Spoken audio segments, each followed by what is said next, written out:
¿Qué es?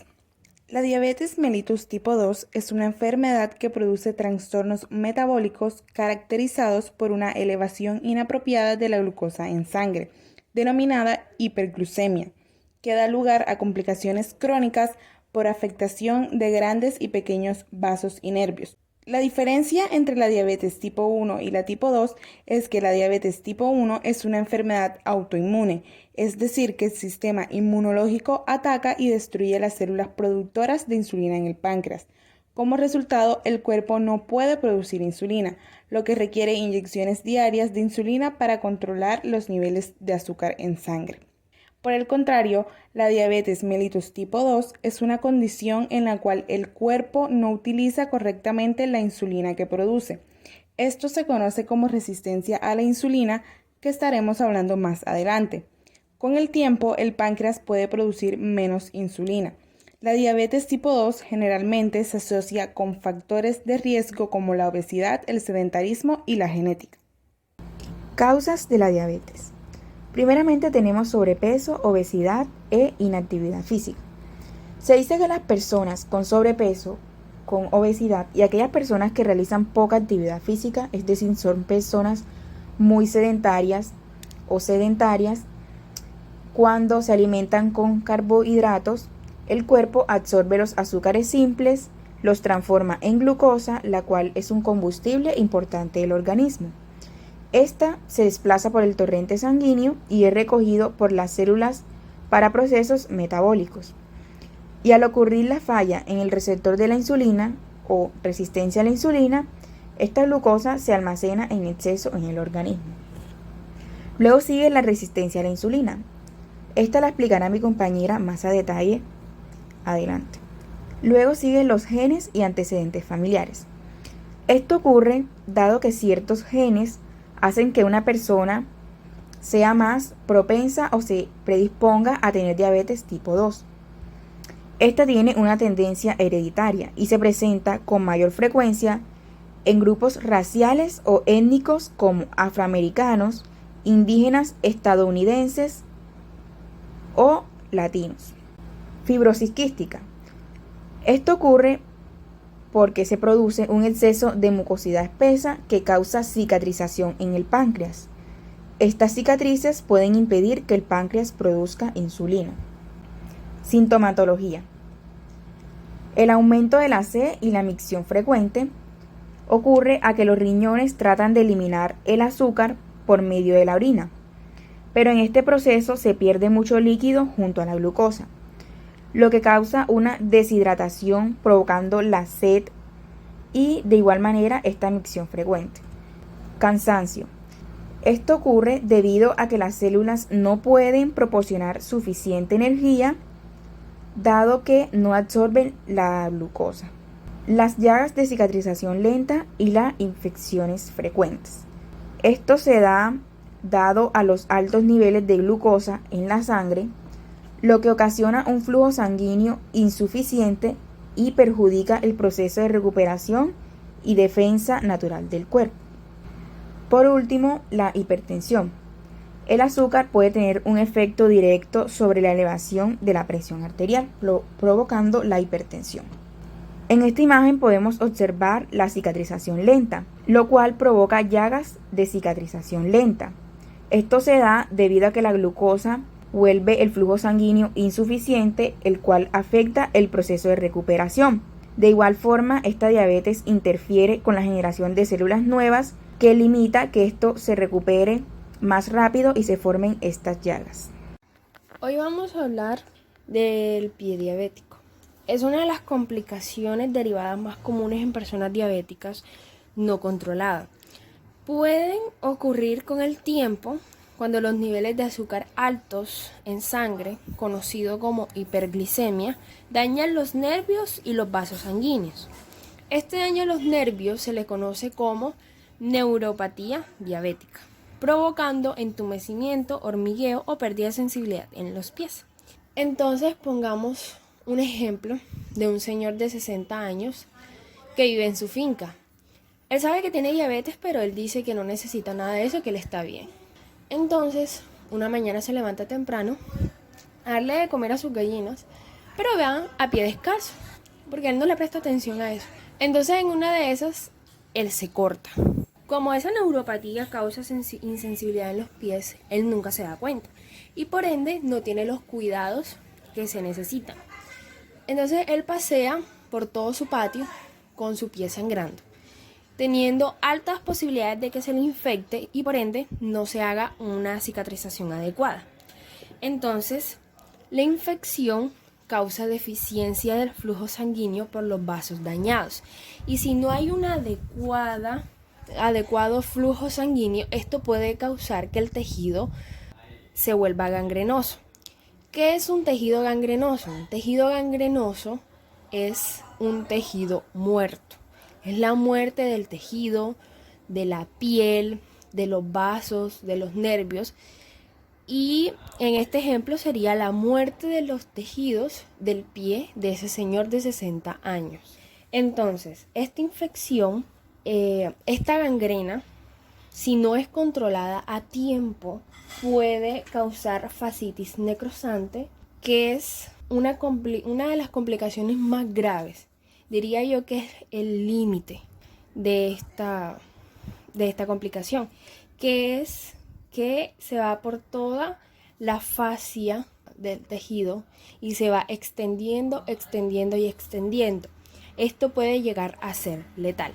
En caso de que sea diagnosticado a tiempo, puede que se haga una intervención quirúrgica no tan invasiva. Se puede suministrar antibióticos y terapia de oxígeno. En caso tal de que la gangrena no sea parcial, sino que sea por todo el pie, hay que llevar a una amputación. Hay que retirar todo el miembro, como dije anteriormente, porque si no se trata a tiempo, puede crear una fascitis necrosante. Entonces, a todas esas personas con diabetes no controlada, se les advierte a que pueden ser muy propensos a tener este tipo de complicaciones y se les recomienda que tengan un mejor control sobre esto, ya que tener diabetes no es cualquier cosa. Tratamientos principalmente consisten en el cuidado personal, como lo es el ejercicio físico. Cuando hacemos ejercicio utilizamos la glucosa como fuente de energía. No fumar. Adelgazamiento. Cuando tenemos un buen peso disminuimos las probabilidades de complicaciones. Asesoría nutricional, ya que generalmente no se tiene un buen consumo moderado de las bebidas y los alimentos que contienen glucosa. Medicamentos como antidiabéticos, estatina e insulina. Vamos a hablar del receptor de la insulina. El receptor de la insulina es una proteína tetramérica con 2 subunidades alfa extracelulares y 2 subunidades beta que tienen una pequeña porción extracelular, una porción transmembranal y una porción intracelular o intracitoplásmica. Tenemos a las subunidades de la cadena alfa y tenemos las subunidades de cadena beta. Estas, cuando la insulina se une, porque la insulina se une por unión tipo ligando, las subunidades cadena beta se activan y estas se fosforilan mutuamente. O sea, el dominio 1 fosforila al dominio 2 y el dominio 2 fosforila al dominio 1. Cuando estas dos terminan su fosforilación, que se le conoce como transfosforilación, se activa a la proteína IRS-1, que significa sustrato de receptor de insulina. Y este se activa y activa también a la molécula fosfatidil-inositol 3 quinasa. Esta, por ende, también activa a la proteína PKB. Cuando esta PKB se activa, se fosforila, esta también activa a la vesícula, que esta vesícula tiene transportadores de glucosa GLUT4. Cuando esta vesícula con transportadores de glucosa se activan, ellas suben hasta la membrana y se pegan a los receptores de la transportadora GLUT4. Cuando esta sube a la membrana celular, se le conoce como translocación. Y eso hace que las las células de la glucosa, o bueno, la glucosa, tengan una entrada más fácil y puedan entrar a la célula, en este caso en un adipocito. Entonces, cuando estas entran, está la molécula GSK3 que inhibe, o bueno, fosforila a la glucógeno-sintasa, que es quien sintetiza el glucógeno. Entonces, la molécula PKB fosforilada inhibe y le da un grupo de fosfato a la molécula GSK3 que hace que ésta inhiba su poder sobre el glucógeno sintasa y así ésta pueda sintetizar normalmente el glucógeno. Sin el receptor, o más bien sin la insulina, no puede pasar esto. Y es por eso que las personas diabéticas tienen esta hiperglicemia, porque si no hay insulina no pasa todo este proceso. Y si no pasa todo este proceso, esa glucosa no puede entrar a la célula a hacer el trabajo que ellos tienen predestinado.